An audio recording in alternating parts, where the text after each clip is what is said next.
express my deep appreciation to the Niti Aayog for having come this far to hold this regional workshop. Allow me not to dwell in water-related issues in my speech, but however, any recommendation that is taken up today, which is related to my department, I rest assured it will be seriously taken up and pursued as per recommended by this August workshop. Taking advantage of this gathering, I will be highlighting only a few issues that concern the rural areas of Nagaland and Northeast in general. Bottlenecks such as lack of adequate infrastructural facilities, poor resources base, and general lack of technical know-how has handicapped the Northeast region, and in particular my state, in the developmental process, consequently hampering the goal to achieve the desired level of all-round development, especially in the rural areas. These issues have hampered the pace of development, and we today admittedly still lag behind in many areas compared to the more developed and advantageous located states in the country. A case example in the PFMS regime where DBT is now mandatory for payment of wages or subsidy beneficiaries of any CSS programs. However, in Nagaland, 21 out of the 76 blocks still remain unbanked, and few districts are still single-banked districts. Our only aspirational district, Ifri, has only 2 banks, one SBI and one state corporate bank located in the district headquarters itself. The difficulty in sustaining and maintaining DBT and PFMS regime is very difficult in hilly states where our banking facilities, our resource distribution is very difficult. So I would like that to be taken note of. While we have no illusions of trying to draw direct parallels with other developed states, the only possible area where significant thrust can be made is the development of the rural areas in a way aimed at not only bringing the people at par with the rest of the country, but also for providing meaningful employment to the educated unemployed youth of the region and weaning them away from joining the various insurgency outfits, and at the same time discouraging mass migration from rural to urban areas. In Nagaland, the actual process of decentralization planning was first adopted some 3 decades back by directly involving the traditional institution of the village councils. The planning process and implementation of all development programs at the village level is taken up through the medium of the development agency, probably known as the village development boards. I am proud to say that the functioning of the VDBs have stood the test of time and have emerged as the hub in which all rural grassroots development activities revolve. The Rural Development Department involved the VDBs, the grassroots level organization of the state for implementation of all rural-based schemes. However, of late, owing to financial constraints faced by the state, the flow of funds for the state matching share have not been irregular but inadequate, which has repeatedly attracted several penalties and deductions from the central allocation. I request that this issue be also discussed at your Niti Aayog organization for exempting resource crunch state from this penalty. The state of Nagaland has been exempted from the 73rd Constitutional Amendment due to the existence of our traditional local bodies such as the village councils and the VDPs. With the constitution of our great country rightly recognizing the peculiar requirements of our local needs, I feel that this very fact amply justified the need for a different set of parameters altogether for the state and the northeastern region vis-a-vis the national pattern. It is regrettably stated that what is seen here as being the main impediment is the stiffness in the guidelines prescribed under the various CSS programs, and unless this aspect is considered for evolving more realistic guidelines based on ground realities and the local needs of the region, meaningful progress and development as it is happening in other parts of the country can be difficult here. It is my earnest appeal to Government of India and Niti Aayog to consider this request for evolving and adopting a different set of guidelines for the Northeast. The diverse and wide social ethnicity, traditional taboos, topography, geophysical and agricultural practices of the Northeast region poses a great challenge to our great nation on bringing about development to this isolated remote part of our country. We must admit that no single policy, guideline, model or planning process can be generalized and applied across the great nation of ours to meet the diverse needs that exist. This is more particular importance and significance to rural development, with diverse section of rural population representing 75% of our nation, encompassing the well-being of the vast majority of our people. The National Program for Poverty Alleviation should be responsive to the local needs and regional peculiar requirements. Modalities outlined in the guidelines for planning and implementation of the program, as emphasized, does not suit to the geophysical conditions and socio-economic structure of the hilly regions. Therefore, states should have liberty in deciding the modus operandi for planning and implementation of the programs in the best interest of area-specific requirements. In particular, the state of Nagaland has voiced its concern due to its inability to adopt most of the guidelines due to the peculiar grassroots organization, or VDBs, whose approach and functioning modality is very different from the Panchayati Raj institutions on which all guidelines are framed. The Finance Commission grants has been a much added relief to a financially constrained state like Nagaland, which is open-ended component where grassroots priority requirements activities are prioritized and taken care of on our identification. For hilly special states like Nagaland, compartmentalizing of funds like tied and untied components can be given a consideration for merger, and this component be utilized in a single component, which will go a long way in utilizing the funds meaningfully. I will not dwell much on this, since this matter actually refers to the Water Management Department. So I conclude my speech with this. I'm very grateful again for given this privilege to be present here today in front of this august body. I conclude my speech here. I wish the very best to the workshop that are being hosted by Niti. Thank you so much. This program called the Jal Jeevan Mission was started, as mentioned, by Honorable Prime Minister of India in 2019 at Lal Killa. I was also there. I was also a Vidyayak then also. So, Honorable Prime Minister of India had given a clarion call to all the states. Several honorable chief ministers from the country were present.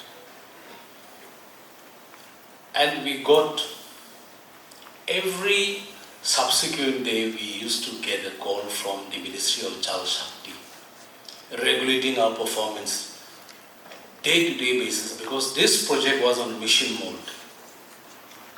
We were supposed to complete and certify by the district collectors on the completion of FSTC, which is called the Har Ghar Jal, and submit it to the State Chief Secretary, who is the convener of the JJM in the respective states, and onward submission to the Government of India. However, many states in the country could not complete the task on time, because this was a very ambitious project, but it was very challenging. All of us took this project with good spirit. Honorable Prime Minister of India had motivated all of us, especially the water ministers from the state. I had the privilege to represent our state as a water minister, implementing the Jal Jeevan mission in the state. So, like the rest of the states in the country, Nagaland, along with the northeastern states, had also lagged behind for several challenges that has been addressed by former speakers. Nevertheless, we tried. We are still pursuing it. We are very fortunate that Jal Jeevan mission has been extended till 2028. This is an extension and not, we were told, not a new scheme for operation and maintenance and so on and so forth. So in Nagaland, very briefly I want to share with all of you, we have 1,548 habitations, villages, with a household of 3,76,000 household. So out of 3,76,000 rural household, we have completed 3,37,000 household. So the remaining 26,000 we target to complete it by this quarter. So this is something I wanted to share with all of you. The Jal Jeevan mission in the state, we along with RD department, it's also a convergence program with the RD department as per the guidelines of the Government of India, Ministry of Jal Shakti. So under the 15th Finance Commission type grant award, they have participated in this prestigious project of the Honorable Prime Minister of India. They have also done well. We are yet to have certified villages from the respective districts. Very soon we are expecting that villages will be certified block-wise, subdivision-wise and district-wise. So we are heading in the right direction. However, there is a challenge before us. And this would be a sort of a recommendation from the state government. So in your technical session, department chief engineers and principal secretaries will elaborate. But we have laid the infrastructure as far as tap connections are concerned. We have laid the pipe infrastructure, but being a hilly state and habitations mostly on the hill area, except the Dimapur region, which is the only commercial city in the state. Because of the elevation, the volume may be low, but table has receded. And the only source in Nagaland is our rivers. And our rivers are primarily rain-fed, not glacier-fed like Arunachal Pradesh, who are really doing well. Both rainfall plus glacier-fed. So that also is very seasonal. We have 5 months of rainfall, and the remaining is dry. So these are the challenges. We have laid the infrastructure. I have said this to the Honorable Union Minister, Shri Gajendra, in the last tenure, and also to Shri C.R. Patil ji also. So these are the very important, crucial issues which needs to be resolved. We have the infrastructure in place, and we have water-stressed districts, especially districts which are on the hilltops. Either there is very less water or there is no water. So how to resolve this issue? This we need to discuss. I am not a technical person, so I have zero idea about it. If you ask me during monsoon, I can give you a reply. But during dry season, it's very difficult. Kohima, the capital city of Nagaland, which has been declared a smart city, being the capital. We have water challenges. The altitude is high. We have discussed this with the Ministry of Economic Affairs, who are helping us with external aided program. So we are hopeful we will be able to cater to the needs of the Kohima town municipal dwellers. But like that. But the source is going to be rural.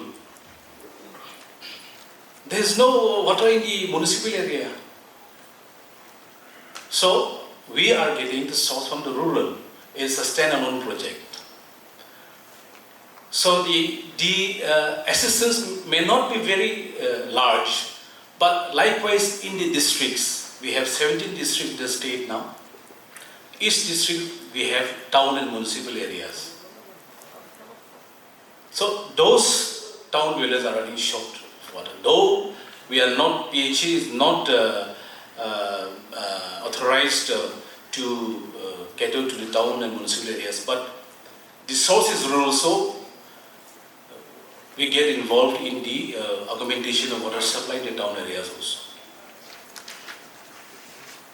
So, now let me get back to rural. This is the most important challenges that we are facing now. access to bulk water source. We have the facility now. Now we need water, bulk water to the villages, or we can make cluster programs, and from there we can do augmentation. And because having individual source in each village will be very expensive affair. And financially all of us are not comfortable, including the Ministry of Jal Shakti. They have sent it to the Finance Ministry for financial assistance to the states. It's not been clear. And this is the dry season. We have next 1.5 months to work on ground for all civil works. Since we have not completed the civil works as far as Jal Jeevan Mission is concerned. So that is the recommendation we are going to put forward to Niti Aayog. Now, I want to come back to Swachh Bharat Mission. This has been a prestigious project, pilot project of Honorable Prime Minister of India, announced in 2014, when I was there as a Vidayak also. Being from the same party, I got the privilege to interact on several occasions concerning the state of Nagaland. We declared open defecation rural Nagaland in 2018, October 2nd. I still remember. I told Honorable Prime Minister of India when I visited him in his residence in Delhi, official residence. I said, sir, sometime between September 25th and 30th, I got an appointment. So few of us. So I got the opportunity to interact with him. I said, sir, we're going to declare ODF rural Nagaland on October 2nd. And this is going to be a gift for you. He was very happy. Areva, this was his exact language. With a smiley face. So we were happy. We declared in 2018, 2nd October, much before national timeline of 2019, October 2nd. So that part we could do. As far as construction of IHHL and sanitation infrastructures are concerned. So we did well. So that is one part. Now came the SBM2. It was a huge challenge for us because when they adhere to sanitation parameters, it's not easy. Creating infrastructure is all right. But now, the old habits, it dies hard. You're not used to my state is, by average, is good. But you're not used to using the facility, it becomes a problem. We did not face such kind of problem, but behavioral change needed to be developed. And that part, because cleanliness, hygiene was the most important aspect after creating the infrastructure. So that was a challenge for the state government. All deputy commissioners, all district administrative officers had to be roped in. Communitization programs were done. And now the challenge to get the certificate of ODF Plus lies before the state government. So with the help of the 15th Finance Commission grant implemented by the RD department, it's a joint effort. We are able to finish at least 68% of the villages in Nagaland. And the remaining almost 40% needs to be completed to get the certification of ODF Plus. So we have declared several hundred villages in Nagaland out of the 1,548 villages as Sujalgaon. It's been uploaded in the central ministry. However, you all are aware that the state of Nagaland has no resources on its own. Our state treasury is empty, granary is empty.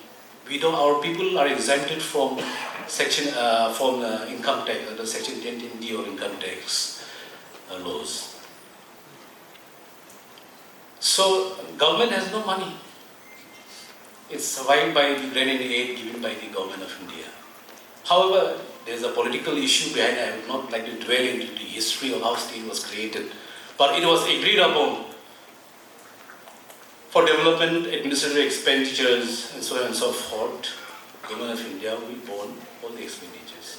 So that grant and aid over the last 60 years have been coming to the aid of the state. We have natural resources, but we have not exploited, including cobalt, mineral, lime, petroleum, oil. We can sponsor a European Union for next 50 years. That is the strategic location of Nagaland. But we have not exploited pending the Indo-Naga political issue. So that's a separate chapter, but why I am saying this is because you must know these subjects. Even within the Northeast, Nagaland is a separate chapter. Yes, we have agreed to be under Indian Union. I'm talking about 1960s language. We have agreed statehood, 1963, and we have celebrated the Diamond Jubilee of our statehood last year. We are happy, our people are happy, don't worry. But our grievances, our challenges are unique, and there is an agreed agreement in the past. That is why I needed to tell you all these things. From Swachh Bharat, I've diverted to a long journey, but I want to come back. Now, this had a Swachh Bharat mission program and had a huge impact on the lives of our people, even in the state of Nagaland. I have to share with you this, because it's very important. The dignity of our women and children has been enhanced. Though Naga people don't defecate outside, but in interior rural areas, there were issues. So this has been resolved. Infrastructure has been created, facilities has been provided at the doorstep. Now our women and children are living a dignified life, even in the state of Nagaland. So this program called the Swachh Bharat Mission of the Honorable Prime Minister of India had a positive impact in the state of Nagaland, which is the furthermost part of the country.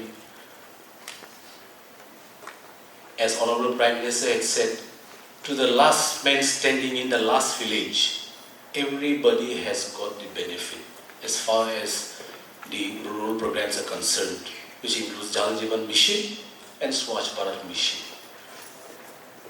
So, in our central government vision, led by Honorable Prime Minister of India, Shri Narendra Modi ji, to make India Viksit Bharat by 2047. Please don't leave Nagaland behind. If you don't give us extra push, we'll be left behind. Adequate documentation based on ground report has to be given by Niti Aayog. We have met the officials from the 15th Finance Commission. Honorable Minister, my colleague, was also there at Kohima. We have given our recommendations, but the workshop in nature like this is very important, because you have called from each districts who are involved in these programs, not only JJM and SPM, but other programs of the Government of India. So this is the kind of interaction we require. In fact, we required this for a very long period of time. It's like from a phone call, you're asking a doctor for your ailment. He will tell you according to what you have spoken, but physical presence is very important. We need physical touch of all of you. This is our prayer, and I'm sure departments concerned, the line department, will give you the exact scenario of our difficulties and progress, and the recommendations that are required to be sounded to the ministries in the Government of India. So with this, I'm sure all of us have benefited from the wonderful sharing of all the in charges from the Niti Aayog, led by our Program Director, Niti Aayog. So I wish all of you a blessed day and a very interacting, insightful interactions among the departments. Thank you all once again.